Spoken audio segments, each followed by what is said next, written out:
Hello, everyone, and welcome to the Bulborb podcast. I am your host, Spotty Bulborb, and accompanying me is a good close friend of mine. He is Orange Bulborb. Say hello, Orange Bulborb. Hello everyone. I just want to say thank you for letting me be a part of your show, man. Thank you. It means a lot to me, man. Yeah, no problem, but glad you could make it. Anyways, our first topic that we're going to be discussing is over a very sensitive matter to all of us grub dogs, really. You might want to tune into this. It involves a very special visitor. Yeah. You probably already know who we're talking about. You've probably noticed him running around the Forest of Hope. Whoa, It's about this new guy who came in on some flying saucer. His name is Olimar, apparently. Oh, is that his name? I actually never got that. Yeah, if you haven't heard, he showed up in somewhere near the Forest of Hope, and he's been a real danger to our ecosystem.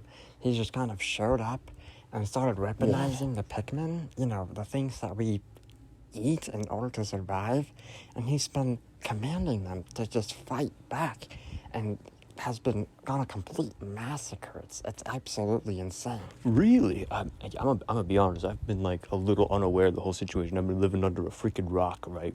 So hearing this is a little crazy to me. How does he even do that? He's got some intelligence that like even we haven't conquered. Like I part of me wants to see if like negotiation is an option, because like clearly this man, this being has some conscious, some like understanding of the surroundings, and like isn't just like a killing machine. He clearly has some sort of like, he has some soul in him. He has to understand like empathy and like negotiation, right? Maybe we could just like talk to it, but I don't even know if he speaks the language. He came from another planet. Like who knows? Yeah, true. Who even knows? Like, is it even an option? It's something to consider, right? But like, yeah, it's hard to even like fathom how we'd even begin something like that. None of us can read or write. I don't even know anyone who probably even could. Like Whip Tongue Bulborb, I mean, he could probably hold something. He could hold a tail feather or something. But like, I don't think it's possible, man. I don't know. Shit. I mean, it's not to say that like self-defense isn't an option, because like we are built to attack, right? We're not just like, we're not docile beings. I mean, it's just that like the only thing is that he attacks us while we're asleep. And like, I know you have those slit eyes, and honestly, I'm a little jealous of that. But like, I mean, it's hard to attack when you don't even know you're being attacked in the first place. You're just sleeping on the ground. You're getting some beauty sleep, and then all of a sudden you just have like this burning sensation in your back from 9,000 Pikmin stabbing into you. It's not fair. It's completely just like merciless. It's relentless. Absolutely, just like, he's out of control. Who even thinks of that? Yeah, you saying that kind of in hindsight kind of makes negotiation seem like a bad option. He might like try and reason with him, and then next thing you know, he like just like unleashes the swarm, and we just like get eaten to bones, right? I don't even know, but like, I think another thing you got to consider is like, yes, we're built to attack, but like we're built to attack like one Pikmin, two that are running around, not like 50. The swarming mentality, the horde mentality. That's the thing. We can't deal with that. And like the only thing that we could even think of is to like just start like living in herds. But like we can't do that. We're freaking hostile towards even each other. We're always super territorial, and it just wouldn't work. It's such a but like, adaptation, is that the option? I mean, I know the bull bears, they seem to do that. The small ones and the big ones, they seem to always hang around in their little groups, and I mean, that might just work. It's an option to consider. I mean, the thought isn't pleasant. It is an option. The thought isn't pleasant. Just that we have to do all of this like life-changing stuff to the way that we live just because of this one guy, this one invasion. There's probably millions from where he's from. If they come through, we're screwed. And it's not just the Bulborbs.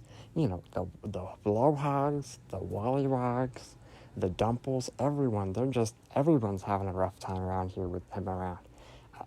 And a lot of them, they live in swarms too.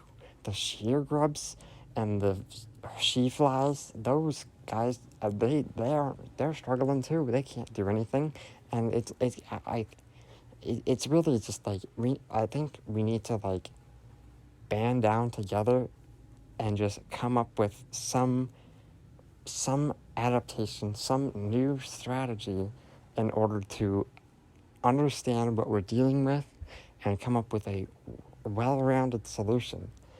Yeah, I mean, knowledge truly is power. I mean, a philosopher even once said that the only true wisdom is in knowing you know nothing.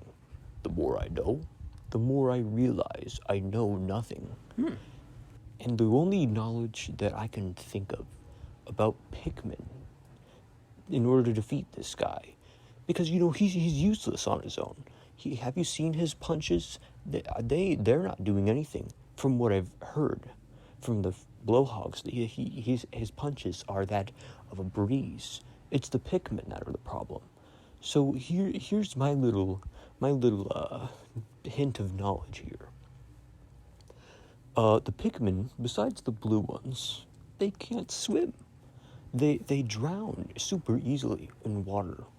Besides the blue ones, and the blue ones, honestly, they're the least of our concerns. The red ones, those hurt the most, but those drown. So I think if we come up with a way for us Bulborbs to be able to live in water, maybe come up with some like ooey gooey Bulborb variant in order to survive in the water, to pass our generation on, I think that is the key to our survival. I think we could beat blue Pikmin. You know, it's way less encountering of a task than reds or even yellows.